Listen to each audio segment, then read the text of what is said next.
Hi అండి, welcome to our channel. మేము పండగంతా ఎలా ఎంజాయ్ చేసామో ఏం చేసామో అనేది ఈ వీడియోలో నేను చూపించేస్తా.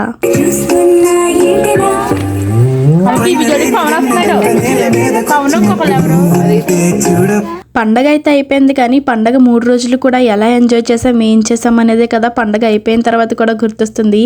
ఆ మెమొరీసే కదా నెక్స్ట్ పొంగల్ వరకు కూడా గుర్తుంటాయి. మేమైతే చాలా బాగా ఎంజాయ్ చేసాము. హౌసీ ఆడుకున్నాము, మొత్తం కజిన్స్ అందరూ మంచిగా రీల్స్ చేసుకొని చాలా బాగా అయితే ఎంజాయ్ చేసాము. కోడి పందాలకి వెళ్ళామండి సంక్రాంతి రోజు. ఇలా నాకు అరిటాకులో భోంచేయడం అంటే చాలా ఇష్టం అండి. మేమందరం కూడా కలిసి తింటున్నాము, నాకు చాలా బాగా అనిపించింది.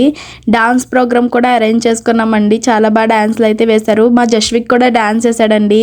ఫుల్ ఎంజాయ్ చేసాము సంక్రాంతికి అయితే. తర్వాత అయితే నైట్ మేము మళ్ళీ యథావిధిగా హౌసీ అయితే ఆడుకున్నాము. సెకండ్ డే ఇలా అయితే కంప్లీట్ అయిందండి. తర్వాత కనుమరాజు అయితే వంటలు వండుకున్నాము. తర్వాత బిర్యానీ చేసుకున్నాము. నాకైతే రాగి సంగటి కోడి కూర తినాలనిపించింది అని చెప్పి అది కూడా వండేసుకున్నాము. 3వ రోజు కూడా కంప్లీట్ అయింది.